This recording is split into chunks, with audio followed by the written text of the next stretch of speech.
Hi friends, मैं हीज़ा ज़िंदगी के सफ़र में आपका स्वागत करती हूँ।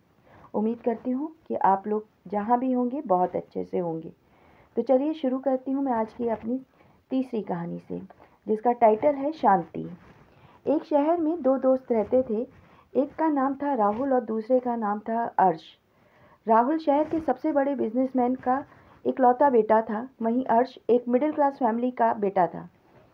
लेकिन दोनों ही अपनी अपनी लाइफ से खुश नहीं थे। राहुल को लगता था कि उसके मम्मी पापा उसे पैसे से सारी चीज़ें दुनिया की खरीद तो सकते हैं, लेकिन उनके पास इतना टाइम नहीं कि वो अपने बेटे के पास बैठ के 2 मिनट बात भी कर लें, उसे प्यार से बात कर लें, उसका सर सहला दें, उससे पूछ लें कि तुम कैसे हो। वहीं दूसरी तरफ अर्श, जिसको लगता था कि उसके मम्मी पापा के पास उसको देने के लिए कुछ भी नहीं है। वो अगर एक अच्छी शर्ट पैंट या कुछ भी ख़रीदना चाहता है तो उसे अपने महीने का बजट देखना पड़ता है। उसके मम्मी पापा बस उसे प्यार से बहला देते हैं। दोनों ही अपनी अपनी लाइफ से खुश नहीं थे, जैसे मानो पता नहीं क्या ढूंढ रहे हों।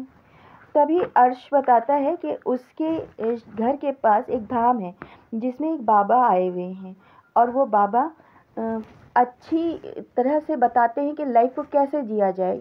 दूसरे शब्दों में कहें कि वो बताते हैं कि ज़िंदगी में शांति कैसे लाई जाती है। अर्श और राहुल दोनों उनसे मिलना चाहते थे, सो वो वहाँ पे चले जाते हैं। बाबा से मिलना इतना आसान भी नहीं था। खैर, जैसे तैसे करके वो बाबा से मिलते हैं। जब वो बाबा के पास जाते हैं तो बाबा कहते हैं कि इसके लिए तुम्हें मेडिटेशन करनी पड़ेगी। पहला दिन जब होता है अर्श और राहुल का, तो बाबा कहते हैं कि आज तुम्हारा पहला दिन है। आज तुम्हें सिर्फ यहाँ धूप में बैठ के मुझे देखना है, और तुम्हें सिर्फ मुझे देखना है। बाबा ये कह के अपनी आलीशान कुटिया में चले जाते हैं जहाँ वो आराम कर रहे होते हैं। अर्श और राहुल पूरा दिन धूप में बैठ के थक हार जाते हैं। अगले दिन फिर आता है और राहुल और अर्श फिर बाबा के पास जाते हैं। इस बार बाबा उन्हें धूप में नहीं बिठा के छाँव में बिठाते हैं और उनको खाने पीने का सामान भी देते हैं। अब वो लोग देखते हैं कि बाबा जो हैं वो तो सामने बैठे हैं और मेडिटेशन कर रहे हैं, और वो पूरा दिन ऐसे ही बैठ के खाते हैं पीते हैं और बाबा को देखते हैं। बाबा मेडिटेशन में 4-5 घंटे निकाल देते हैं। इस तरीके से दूसरा दिन भी चला जाता है। अब आता है तीसरा दिन।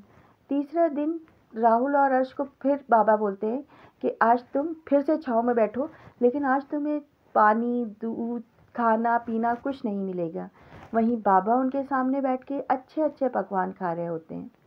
चौथे दिन राहुल और अर्श जो है वो इरिटेट हो जाते हैं। वो कहते हैं कि ऐसे कैसे, कब तक चलेगा? बाबा तो कुछ बताते ही नहीं हैं। वो तो सिर्फ हमारे सामने बैठ जाते हैं और बोलते हैं कि हमें देखो। ऐसे कहीं करने से क्या शांति मिलती है? वो बोलते हैं कि आज बाबा से हम पूछ ही लेंगे। सो वो ये काम करते हैं। जाके बाबा से पूछते हैं कि बाबा, क्या आपको देखने से हमें शांति मिल जाएगी? हमें तो ऐसा नहीं लगता। आप बताइए कि हमें वो मंत्र आप कब बताएंगे? बाबा हंसने लगते हैं। बाबा बोलते हैं, बेटा, मेरे देने से तुम्हें शांति नहीं मिलेगी। शांति तो तुम्हारे अंदर ही है। जैसे कि तुम राहुल का पैसा देख के सोचते हो अर्श कि तुम्हारे पास इस चीज़ की कमी है कि तुम्हें पैसा नहीं है, वहीं राहुल तुम्हारी लाइफ स्टाइल, तुम्हारे घर में प्यार, हंसी मजाक देख के लगता है उसे कि मेरे पास इतना अच्छा फैमिली नहीं है। तो बेटा, हर आदमी के पास हर चीज़ नहीं होती। हमारे पास जो है और जो हमें ऊपर वाले ने दिया है, हमें उसमें ही खुशियाँ ढूंढनी होती हैं। पूरे टाइम अपनी लाइफ को कोस कोस के हम अपना सुकून, शांति, चैन सब बर्बाद कर लेते हैं। इससे अच्छा है जो हमारे पास है हम उसमें खुश रहें और औरों को भी खुश रहने दें। तो समझे अब इस कहानी का टाइटल शांति सुकून क्यों था?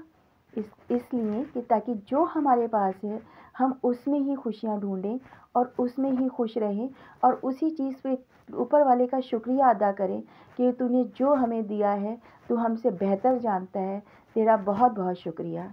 इसी के साथ मैं लेती हूँ आपसे इजाज़त। मिलती हूँ अपनी अगली कहानी में। तब तक के लिए आप अपना बहुत सारा ख्याल रखिए।